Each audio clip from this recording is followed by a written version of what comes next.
दोस्तों, आज हम बात करने वाले हैं अमेरिका और ईरान के बीच बढ़ते उस तनाव की जो अब एक ऐसे मोड़ पर आ खड़ा हुआ है जहां से युद्ध बस एक चिंगारी दूर है। और ये चिंगारी लगी है एक बयान से, एक ऐसी धमकी से जिसमें सीधे सीधे तेल पर कब्जा करने की बात कही गई है। और ये बयान दिया है डोनाल्ड ट्रंप ने, बिल्कुल सीधा और भड़काऊ कि हम ईरान का तेल ले लेंगे, हम खारिग द्वीप पर जाएंगे और तेल ले लेंगे।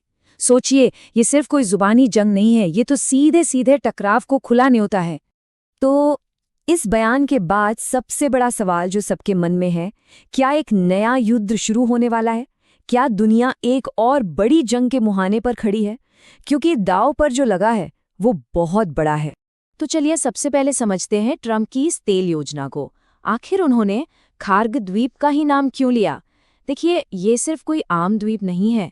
ये ईरान के लिए वो जगह है जहां से उसका करीब करीब 90% तेल दुनिया भर में जाता है।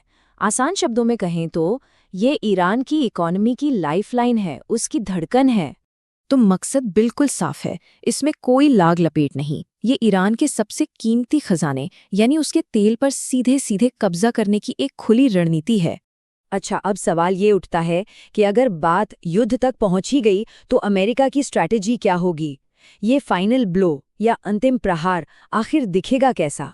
चलिए इसे थोड़ा डिकोड करते हैं।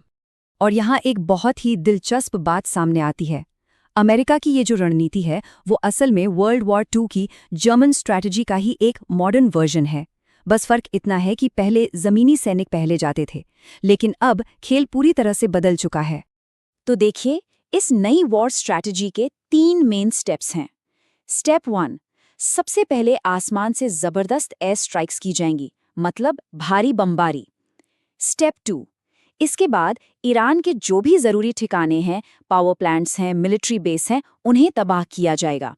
और फिर आता है स्टेप 3, जब ईरान का डिफेंस कमजोर पड़ जाए तब जाकर जमीनी सैनिक यानी बूट्स ऑन द ग्राउंड भेजे जाएंगे। और हाँ, ये मत समझिए कि ये सिर्फ बातें हैं। अमेरिका पहले ही एक्शन मोड में है। करीब 2200 अमेरिकी मरीन और स्पेशल फोर्सेस की तैनाती उस इलाके में हो चुकी है। ये वो सैनिक हैं जो बस एक ऑर्डर का इंतजार कर रहे हैं। तो अब आते हैं ईरान पर। अमेरिका की इन तैयारियों को देखकर क्या ईरान चुप बैठा है? जी नहीं, बिल्कुल नहीं।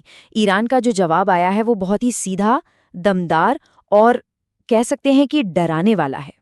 ईरान का मैसेज है, नर्क में स्वागत है, हम तुम्हारा इंतजार कर रहे हैं। सोचिए, ये बयान दिखाता है कि वो सिर्फ लड़ने के लिए तैयार नहीं है, बल्कि वो तो जैसे इस लड़ाई का इंतजार ही कर रहे हैं।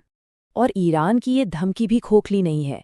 उनके पास 6.5 लाख की एक्टिव आर्मी है, इराक में उनके समर्थक लड़ाके हैं, हिजबुल्लाह और हूटी जैसे पावरफुल सहयोगी हैं।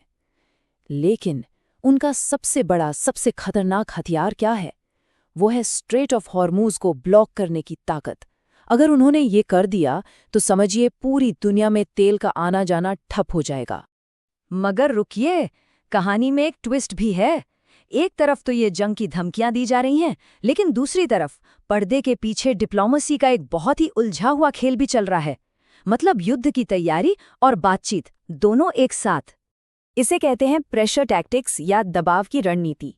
मतलब दोनों ही तरफ से मिलिट्री एक्शन इसलिए बढ़ाए जा रहे हैं ताकि जब बातचीत की टेबल पर बैठा जाए तो किसका पल्ला भारी हो। ये एक तरह की माइंड गेम है, ये देखने के लिए कि पहले कौन हार मानता है। तो सवाल ये है कि ये सब कुछ जा कहाँ रहा है? देखिए, हम सब एक ऐसी नाजुक कगार पर खड़े हैं जहां किसी भी एक तरफ से हुई एक छोटी सी गलती एक बहुत बड़े ग्लोबल क्राइसिस, एक वैश्विक संकट को खड़ा कर सकती है। और सबसे अहम बात यही है, अगर किसी भी तरफ से कैलकुलेशन में जरा सी भी चूक हुई तो ईरान स्ट्रेट ऑफ हॉर्मुज को बंद कर सकता है, और इसका असर पूरी दुनिया की इकोनॉमी पर इतना भयानक होगा कि हम सोच भी नहीं सकते। तो आखिर में एक ही सवाल बचता है, क्या दुनिया तेल के लिए एक और तबाहकुन जंग का खतरा उठाने के लिए तैयार है? इस सवाल का जवाब तो खैर आने वाला वक्त ही देगा। उम्मीद है कि आपको ये पूरी पड़ताल पसंद आई होगी।